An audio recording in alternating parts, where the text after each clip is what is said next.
Hey everyone, welcome to the Ask podcast. My name is Justin and I'm your host as always. Today we're joined with a very special guest, Brendan Hoyer. He's, as you can see, wearing his Athletes Authority shirt. He's working at Athletes Authority as a strength and conditioning coach. And he's a referral from Will. So he's our second referral on this podcast. But man, pleasure to have you on. Pleasure to be here, mate. Thanks for taking the time. He's got a lot of stories to share with us. Coming off a few big ACL episodes, he's going through his own ACL journey and just some S&C concepts we'll be touching on today as well. So Brendan, tell us a bit about yourself, man. Like, what's your journey like? Yeah, so I guess my first exposure into coaching, I started off as a skills coach, coaching soccer. And that was kind of straight out of high school and me kind of juggling, trying to pursue my own soccer career. And then the career didn't really work out and I was coaching and then, you know, always loved the gym and you know, the impact that had on me from a perspective of I used to train in a way that probably wasn't the best for me in terms of I was just doing like, you know, a lot of bodybuilding kind of stuff and it didn't really translate to sort of athlete development, and that sort of always led me down the route of just trying to find ways to make me a better athlete later on rather than just sort of getting big for the sake of getting big. So that was always kind of challenging for me. But then, you know, coaching, soccer, I kind of decided like I wanted to step into kind of the gym space. So I would have been about 19 at the time, just simply went and got my Cert 3 and 4 of fitness. I didn't think I wanted to go straight into uni. I wanted sort of that practical experience and, you know, a lot of people, so my uncle worked at the time with the West Tigers. And I remember sort of hanging around him a bit and chatting with their kind of head of performance and S&C coaches at the time. And they also the same thing around, you know, don't worry too much about getting the degree and stuff like that. See if you can get practical experience coaching whoever first. So that led me down the road of the Cert 3-4.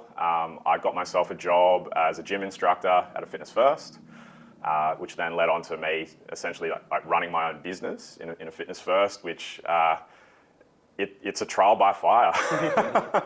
It's because, you know, you're having to pay your own rent to work at a Fitness First. So that means you've got to pick up your own clients. You've got to be able to, you know, interact with, you know, being 20 at the time roughly, you know, a woman in her mid-40s, gentleman in his mid-60s, and, you know, people in their you know, mid-early 20s, stuff like that. And it just kind of exposes you to, I guess, all sorts of different personality types. But then, you know, you can see a lot in terms of, you know, different cases that come up regarding people's movements and being able to sort of progress and regress exercises and stuff like that. It's sort of very much a sink or swim sort of environment, so to speak. Then sort of going through my PT journey, I did decide that, you know, I feel ready to kind of take that next step and started my undergrad sports science degree. And then through that, I managed to pick up a role with a soccer club I previously played for and coached at. So I was Spirit FC, just up the road here actually. So managed to pick up a role there through one of the lecturers through ACU. And basically working as like a head of performance for all the youth teams. So I was under 13s to 16s and managed to like introduce like strength and conditioning to those kids. We had access to GPS units, so sort of starting to build out some reporting for the coaches and the players with GPS and stuff. And then sort of amongst that, picked up or interviewed for my internship at Athletes Authority. And then, I guess long story short, just stuck that out and kept progressing to kind of where I'm at now. And then, just taken on the strength and conditioning role at the New South Wales Swifts about pretty much a year ago today, roughly, anyway. Yeah, cool. How does your role differ at Athletes Authority versus the Swifts? So I guess they're both challenging in different ways, right? It's kind of like, you know, I'll have my list of about 35 to 40 athletes at Athletes Authority, and that differs from, you know, I'll have soccer players, track and field, you know, I've got a floorball athlete, which is essentially indoor hockey. So you get exposed to a multitude of different sports. And essentially for me, it's managing their schedule, it's performance testing and working out, where their weak links are, where their strengths are, and finding ways to, I suppose, move the needle from a, physical performance perspective. And I guess in that environment, it's like we can just look at the gym and we can just look at what we can do with them, say on field from a speed perspective. And then I guess at the Swifts, at the moment, I'm managing what are called the training partners. So they're sort of the reserve girls that are available to step in to a sort of a first team role, say if a player gets injured. So they're kind of the first point of call if something happens. And I guess the difference there in working with the Swifts is like you can kind of see that and feel that team environment sort of day in, day out. Lockie and I, so Lachlan Wilmot, sort of my boss over there, we'll do a lot of work with them on court and see how that kind of flows into their actual netball skills sessions. And then, obviously they'll do all that, and then it sort of flows into the gym. So we can kind of see a lot more of that like day-to-day flow of how the players are going on court. And then on top of that, it's all the load monitoring, the wellness stuff, and everything in between. Yeah. Okay. At AA, how do you interact with the physios, if you do at all? Yeah. So we've got a really, really good way of kind of connecting that rehab piece with the performance arm.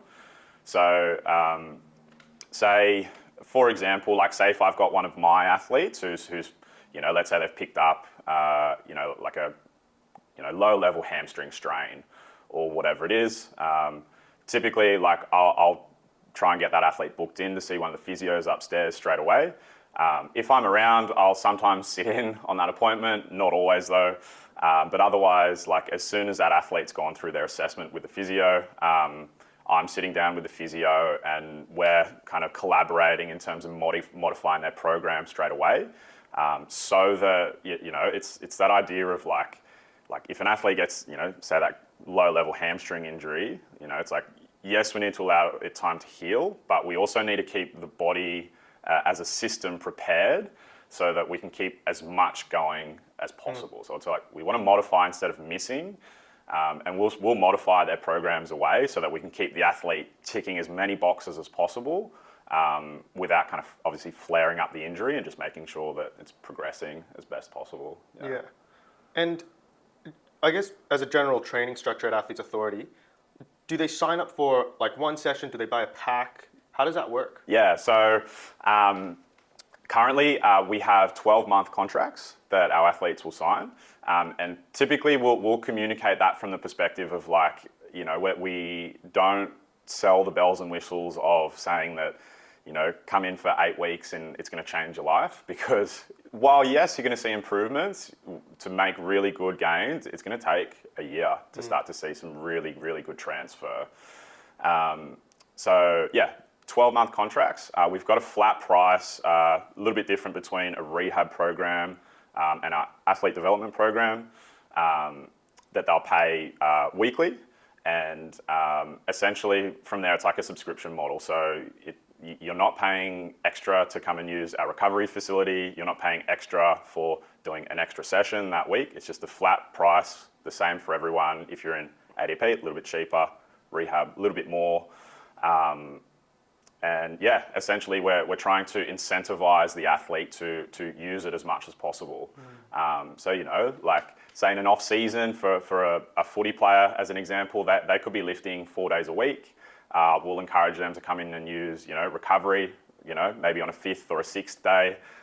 Maybe they pick up a little bit of a niggle, they go and get some treatment from the physio. We're trying to incentivize them to get in as much as possible so they can really squeeze the life out of that value. Yeah. And then typically as they kind of go into a bit more of an in-season kind of program, I don't see a lot of our athletes being able to stick with sort of a 4-day split. Generally, they would drop to about 3 days. But then that's where we can kind of spend a bit more time on those recovery side of things and everything to do with that. And then I guess the other offerings we also bring to the athletes is we've got David King. He does a lot of our sort of mental skills work with the athletes, who's an absolute weapon when it comes to just mindset and giving athletes some really good strategies in terms of their mindset of day-to-day life, but also if something happens on the field, how they can kind of get themselves out of like a negative kind of headspace. And then we've also got our sort of nutrition arm of it, where we've got a sort of monthly sort of conference on Zoom where athletes can sort of jump on with our nutritionist and sort of answer any questions. And then if they want more individualized work, they can kind of like tee things up from there. Yeah, that's awesome. Yeah. You're talking about like preseason, they come in for 4 lifts, Yeah. and they drop down to 3 or 2. Are you with them all 4 sessions as a coach? Yeah, so as best as possible, we'll try and line up our schedules together. But at the moment, the way we run things is the athletes come through into group sessions. So every athlete has their own team builder account, which is like our software that we can program off.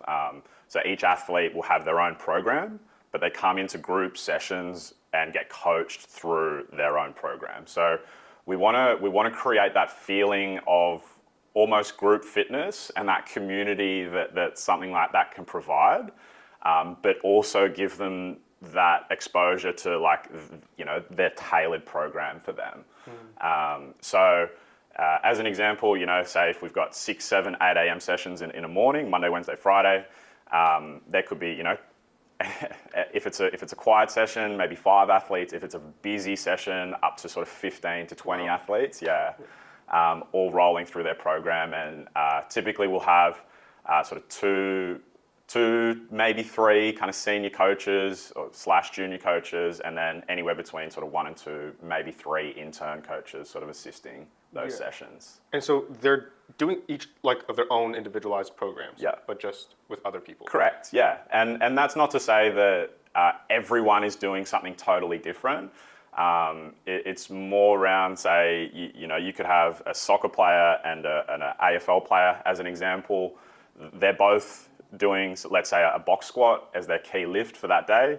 But then some of the other sort of exercises and movements we can give them around that might be a little bit more specific to them. So say athlete number 1 could have a history of some general knee issues. So they could box squat as their A1. And then as their A2, they could be going through, say, like a terminal knee extension, just as like a filler in between. And then say athlete number 2, again, box squatting as their A1. And then the A2 lift, they could be going through, they might have had a history of some foot and calf, maybe ankle issues, and they can be going through like some low level, like foot, ankle sort of work, or some sort of isometric or what have you, as like their sort of filler in between. Just as a real basic example of how we just start to add a little bit more of that individual attention. Yeah. But the AFL and soccer, like I guess comparisons, they're relatively similar sports, both pitch-based sports. Yeah. If we're talking of, say, like a basketball player, would you bring a basketball player into that group as well? So at the moment, the way we sort of program is we've got what we term our field-based athletes, which is anything on a field. So it's our soccer players, our AFL, rugby, and then they sort of fall into our base program kind of list. But then we sort of modify each individual based off of that base program. And then our court athletes, that's another one of our sort of base programs. So basketball, netball, volleyball, anything done on a court, they'll fall under that sort of court-based program. So, they could be box squatting, they could be RDLing, they could be trap bar deadlifting, they could be split squatting as their key lift for that day. But then same again, that they're sort of accessory exercises, things like that, typically will get modified sort of based on the individual and injury history, what they want to be working on, what their testing data shows up as in terms of sort of flagging any kind of weak links, so to speak. Yeah. Okay. And I've heard the business model is kind of like you take in athletes. I guess the question I've always had was, what is classified as an athlete, and do you take athletes at all levels? What is that kind of criteria? Simple criteria is you just need to be playing a sport. Yeah. Okay. So more than happy to be taking on weekend warriors who just want to feel better playing their second division AFL or whatever it is, or if they've had a history of just their body just isn't resilient or robust as they'd want to feel like. More than happy to take them on, and then everywhere in between, and then generally we'll have potentially sort of some pro guys that might seek us out for a bit of an off-season block. So, we had a few come in sort of for about an 8 to 10 week block, just before pre-season sort of goes back in November, December time. And yeah, we'll look after them for that 8 to 10 weeks. So we get, quite a large multitude of athletes. That's awesome though. Yeah. It gives you a lot of exposure, hey? Big time, yeah. And like you see a lot, and it's the same in the youth space. So typically we'll start athletes around 11, roughly, a lot of it depends on their maturity levels. But yeah, same again, there could be, like high level rugby league played at one end, doing a heavy box squat, and then we've got a young kid at the other end working with, one of the junior coaches, just working on a body weight squat. Yeah. Just to start them off. That's so cool. And so, you're talking about how individualized the programs are for the people at Athletes Authority. But if we kind of switch the hat and think of the Swifts, how many players on the team? So we've got 10 players so it's the Suncorp Super Netball, so they're sort of our full-time girls. Yeah. And then there's 6 training partners sort of ready to step in. So the training partners will train, kind of depends on their schedule. The netball schedule is quite tough for those girls because they're sort of reserve players for us in regards to they might train with us anywhere from 1 to 3 days a week. Yeah, wow. But then they're also playing with their Premier League, their New South Wales Premier League clubs. So they'll play on a Wednesday night typically. But then they're also obviously training with those teams, and it can turn into quite a bit of a juggle for those girls, yeah. So let's just kind of sum the two up and say 16 girls. Yeah. Do they get individualized programs, or do they train like on a group-based program? Yeah, so very similar again. We'll, I'll sort of have, so Lockie writes up the program for the SSN girls or the Suncorp girls. I'll look after the training partners. So we'll have essentially our base program, basically the same as what we do at Athletes Authority. And we're, our key lift for this block, as an example, again, let's say they're going through some rear foot elevated split squats. So that will generally be really consistent across a lot of the girls. But same again, we'll modify athletes based on injury history. Typically will be the first one, and we'll sort of go from there. Yeah. And then typically it's more, I suppose, towards the end of their sessions is where we can start to get a little bit more prescriptive in terms of, say, there's one girl I'm thinking of now. She sort of has a history of shoulder issues, so a lot of her sort of resilience work will be around like rotator cuff, just building some more robust shoulders. Another girl, sort of history of like lower back issues. So a lot of her more individual work would be based around that sort of good relationship of like her ribs and her pelvis and being able to control her trunk and everything to do with kind of that lower back piece. Yeah. Cool. That's cleared up a lot of my questions cool. on Athletes Authority. So let's wrap up this segment here with one last question. Yeah. And I've asked this question before on this podcast, but I'm just curious to see what everyone thinks. What are 1 or 2 characteristics or traits that you've observed in successful sports physios? Cool. I was having this conversation with Lockie the other day, actually, and I think that I'll jump around a little bit here. A common path that's sometimes taken with physios is they'll do their physio undergrad, and then because they're stepping into team sport or they've got the aspiration to work in sort of an athletic perspective, typically what a lot will do is they'll go straight into, say, a Masters of Strength and Conditioning or a Masters of High Performance Sport. And we're sort of chatting around the potential issues with that is because a lot of the concepts that get covered in those Masters program are really, really advanced, from advanced periodization to different types of training for high-level athletes and high-level load monitoring and things like that, which are all really, really important. But there's assumed knowledge, which is right because it's a master's program, around just generally teaching someone how to squat or being able to teach someone how to hinge or deadlift and having a really good, sound base of being able to teach movement and being able to progress and regress more advanced, or I guess more of your fundamental movements, on the fly like that. Rather than just sticking to your TheraBand work or whatever it is, but it's being able to, prescribe and coach fundamental movement patterns, like is probably, like a really low-hanging fruit for a lot of physios, I think. Yeah. Okay. That was awesome. That was really unique. No one's mentioned that one Cool. before. But yeah, cool. We'll take a pause there. Easy. And then we'll come back and talk some ACL. Sweet. Your ACL story. Yeah. So tell us how it all started. How did you hurt yourself?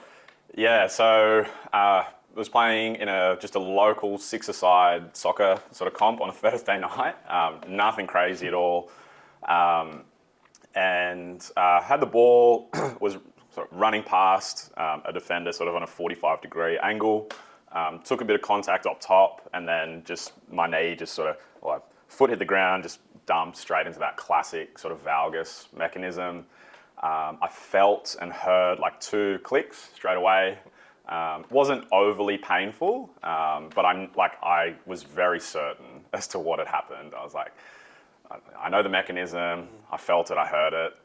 So crawled off the field, sat up against the fence, and then luckily one of the guys I was playing with, Mark, he's a physio himself.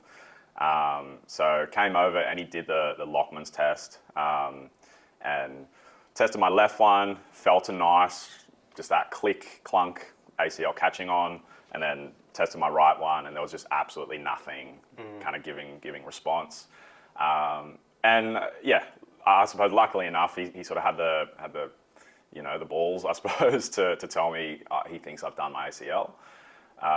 Called Seb, the physio I'm working with at the moment at Athletes Authority, straight away and said, mate, I think I've done my ACL. So managed to book in and see him the next day.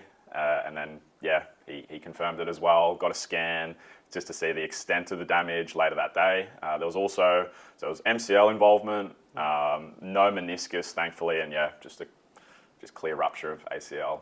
Yeah. Wow. When was that? So that was going on about 4.5 months now. Yeah. Okay. And then, so after you saw Seb, Yep. What kind of happened next? What was the options given to you? Yeah, gosh.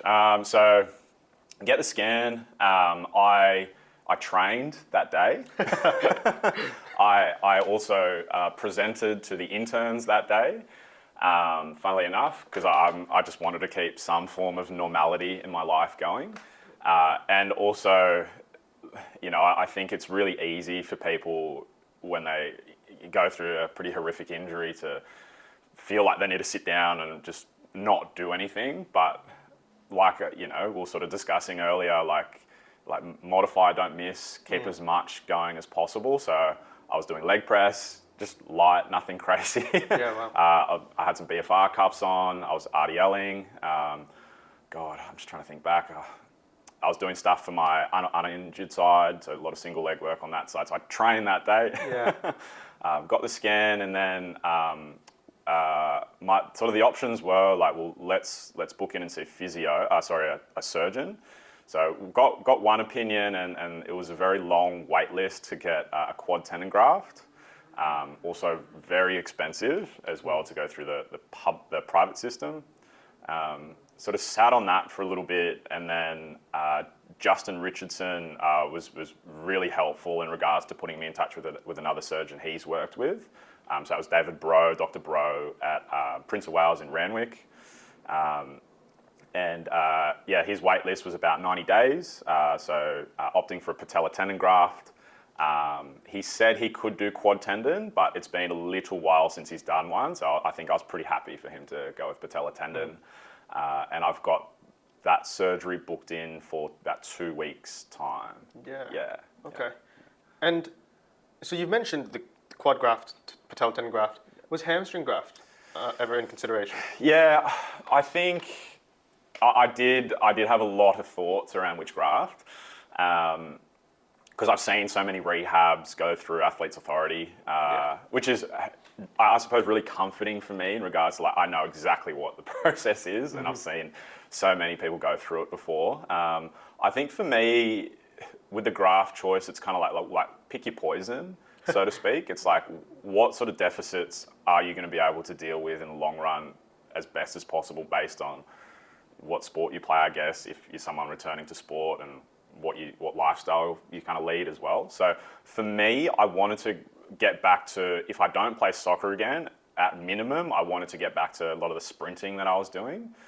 So I didn't really want to have that hamstring deficit, particularly because I see so many hamstring graft rehabs. When they return to run, they really struggle with that like inner range sort of hamstring strength, and just being able to get that nice kind of cyclical pattern of their running mechanics.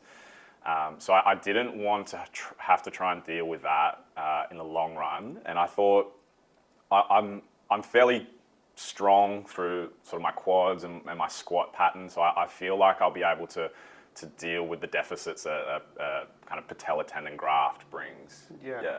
What are the deficits they outlined, or that you've noticed? Like in the long run, typically you can be a little bit more what's the word I'm looking for? Prone. Yeah, prone, that's probably the best way to put it. Yeah, prone to like patella tendinopathies, just because you've got a decent chunk of your patella tendon that's no longer there. So I feel like I'd be able to sort of manage my way through that just based on my current knowledge. And, you know, I try and be fairly smart with my training loads and just making sure I don't sort of spike up and down and, you know, do a lot one week and then sort of, you know, not do much the next week and stuff like that. Yeah. Okay. Was a non-surgical option like presented to you as well? Yeah, certainly. So this takes me back now. So we did, so Seb and I did chat around, you know, wanting to do the cross bracing protocol. That was actually going to be like first choice of preference, just to have my own ACL, so to speak. But there's a pretty strict, and as there should be, a pretty strict criteria in terms of you know, what the scan needs to look like for you to be able to go through a successful bracing protocol. Unfortunately, I didn't fit that criteria. So as soon as that happened, it's like, okay, what graft do we want? Through this current prehab stage I've been going through, just because everything's gone so well, there were quite a few weeks and months there where I was like, considering just not getting the surgery because it's going so well. And you know, I'm doing 140 kilo rear foot elevated split squats, and I'm back to sprinting and changing direction and stuff like that. So it kind of put me in a headspace of like, do I need the surgery? But I did have my first instability moment a few weeks ago where, you know, in a controlled setting, and I'm doing some change of direction drills, and I'm thinking about where my body needs to be in space and time. You know, I'm able to do that really sweet.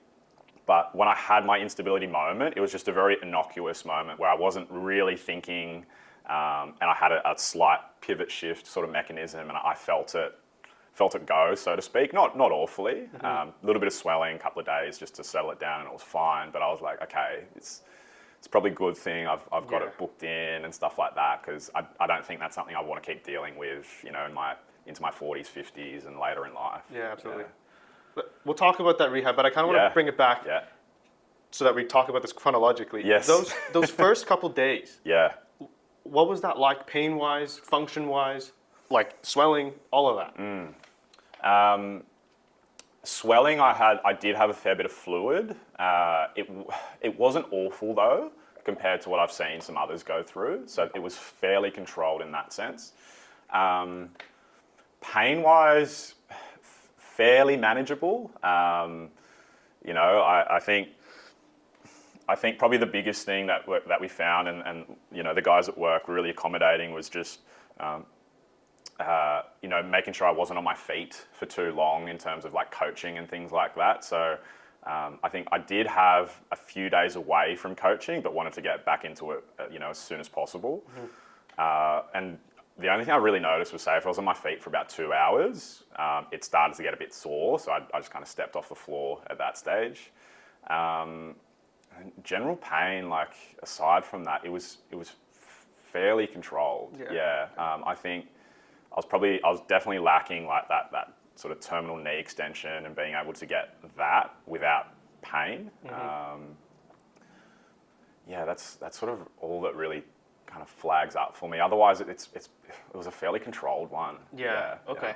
Because you said you've done your ACL, your MCL Yes. as well. Yeah. Yeah. What did that have to heal first before? Yeah, so I did get put in a brace Yeah. as well. So that kind of helped me, I suppose, just as a reminder to not do anything silly. So yeah, MCL was involved as well.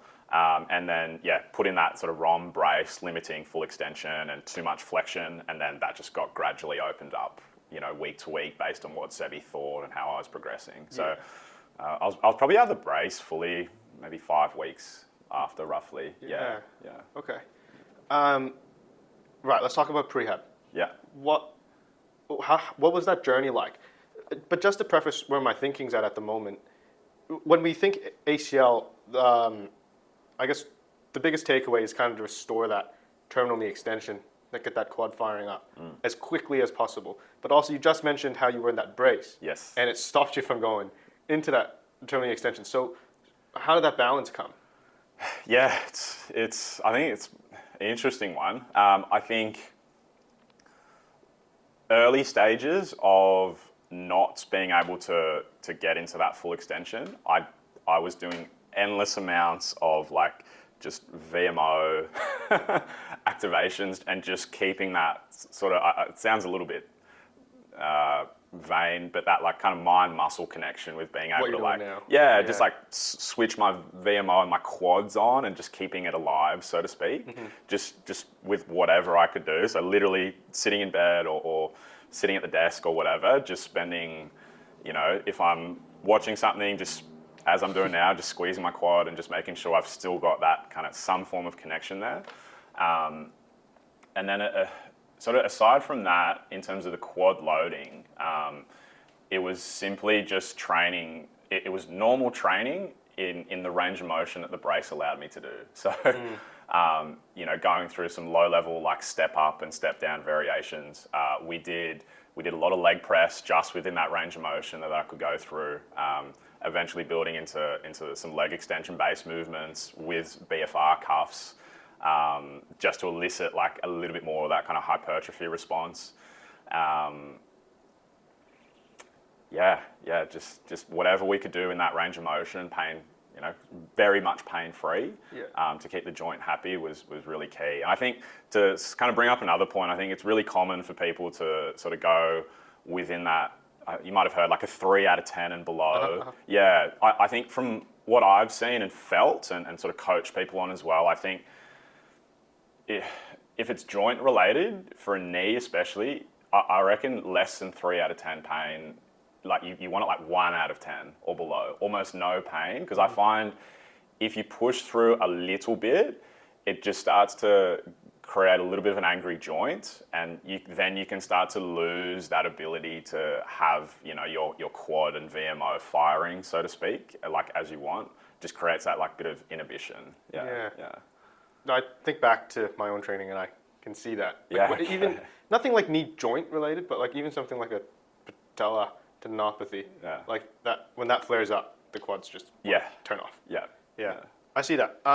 Okay, so you're doing these leg presses within that range. Yeah. What else in your rehab were you doing at that point in time? So, and this is funnily enough with the brace on, still keeping everything else as strong as possible. So I was RDLing 140, 150 kilos. I had a trap bar that I was using. So if I had the brace on, it wouldn't allow for a nice smooth sort of bar path of going down your shins without the brace getting in the way.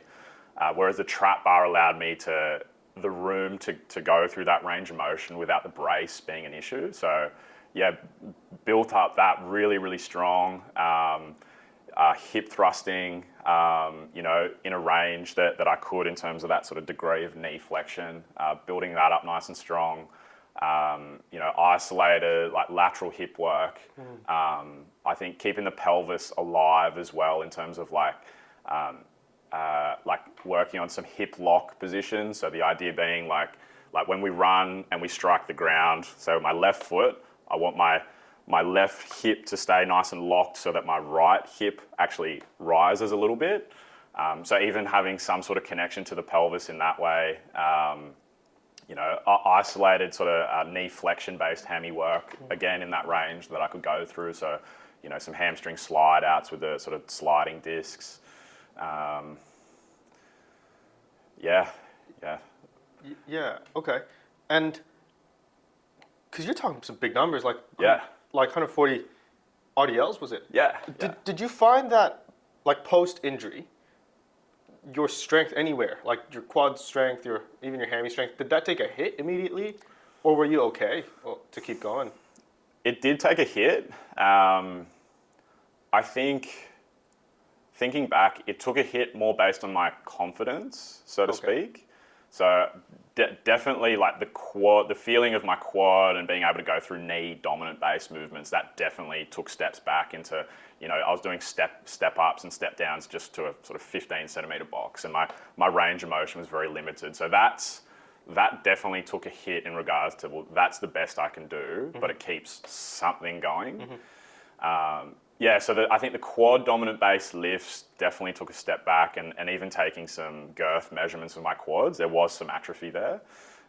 But in terms of everything else, I was like, I'm going to squeeze a life out of whatever I can keep loaded. Yeah, so RDLs going up. I don't know if I've done 140 kilo RDLs before. And I think that's really key for anyone going through a rehab. You want to find those opportunities for, what can you get better at while you can't do something else? So, random example, but also built up my bench press. Yeah, okay. Got that up to 115 for one. So I Yeah. was really happy with that. Never done that before. That's awesome. Simply because I can't load up my lower body as much, but hey, let's do some upper body and really try and push the needle there. Yeah. Okay. Are you familiar with the Melbourne ACL rehab guide? Not a lot. Yeah, Not a I lot. can't say that I've looked through it. Okay. Yeah. I asked that question just because I'm wondering if that prehab structure you followed is basically the same as like a post-surgery rehab. Yeah. Do you know if that's the case? Oh, look, I have to talk to Sebi Juzzy a bit more. I'd say it'd be really similar. Yeah. I'd say purely thinking of looking at people that have gone through post-surgery compared to what I've gone through, I'd say very similar, but mine was very accelerated. So Yeah, because you're saying it was like 4.5 months ago. yeah. Yeah. So I think I returned to, as a random example, I returned to run, God, 6 to 8 weeks after doing it. That's very accelerated. Where, post-surgery, some people can still be dealing with some swelling. And just restoring some function of that knee dominant loading. But yeah, so I'd say, long story short, similar, but mine was very accelerated. Like my program changed almost like probably week to week, and then fortnightly for probably the first 6 weeks. Why was it so accelerated? It's because I was functioning so well and handling Yeah. it so well. Yeah. Okay. And I think probably one thing people don't think of is like, I was very cognizant of keeping it a happy joint. So I think, we can think of, I suppose I was very cognizant of what movements to avoid outside of the gym as well, in terms of like how I walk up and down stairs, or like the way I'm kind of moving my body around just to make sure I keep it a happy joint, rather than, I think it's probably common occurrence of like, someone turns up with a sore knee or something like that, and it's like not necessarily because of what they've done in the gym or anything like that with the rehab, but maybe because they just had a moment of walking up and down the stairs in a weird way, or sort of being in a position where they've shifted their knee sort of forwards over their toe, and it's just caused them a bit of grief, and they haven't even realised it. Yeah. So I think I was really smart with kind of that thinking. Yeah. And so, assuming the path was quite similar, or the programming, Yeah. once you've done your surgery, does that kind of we go back and start that process all over again? Pretty much, yeah, as far as I'm aware. It'll be, starting again, but I think I'll be much more restricted into how much movement I can do early on. So I'll go back to the VMO squeezes and stuff like that, and it'll be a case of just trying to get that swelling down as best as possible. Seb was saying we'll do a lot more treatment in that early phase of post surgery, but I'd say it'll be similar to what it looked like early on when I first did it. I'd say it'll just be a little bit more extended in that initial period post-surgery. Yeah. Okay. Yeah. And how was the mental side of things going through this process and knowing kind of what lies ahead as well? Yeah, I think it's funny, like it goes two ways, because it's like I've seen so many go through it before, so it's comforting to know what I'm in for in regards to like milestones and how long certain things take, and you can just start to kind of have things in the back of your mind roughly for how long stuff takes. I think the biggest challenge for me was in the last few months was like, do I need surgery? Do I don't need surgery? So when I had that instability episode a few weeks ago, I think that was probably a blessing in disguise to sort of say like, okay, it looks like I'm not one that can cope without an ACL. I'm pretty glad I've booked in for surgery. Yeah. Okay. Cool. We're going to wrap up this ACL segment now. Yeah. But before we do that, I just want to see what your take is on advice for others who are going through their own ACL journey. Seek out help as early as possible. Just try and get the ball rolling as early as possible, whether that's, getting in touch with physios, to getting scans done, to booking in appointments with surgeons, and if you take that surgery route or not, that's totally up to the person. But I think getting the ball rolling as soon as possible, and don't see it as like obviously it's a step back, and no one ever wants to do their ACL, but see it as an opportunity to progress in other ways. So like find ways to I suppose, or find wins, whether it's that means that you spend more time progressing your upper body strength and you can get some runs on the board and feel like you're progressing there, or like say with myself, it was, let's hone in on some of those hip dominant lifts and really try and progress there. Just so it feels like you're moving the needle in some regard for your body as a system, rather than having this really isolated feeling and thought of just trying to get your knee better. I think to kind of go back to like what we think of at AA, it's just regressed training. It's like you're still training, it's just in a regressed format. So just finding ways to feel like you're getting wins would be my biggest. Yeah. I love that. Yeah. Awesome, Brendan. Thanks for sharing that story. All the best with your surgery. Thanks, man. And the rehab going forward. Yeah. Sure you kill it. Yeah, it'll be sweet.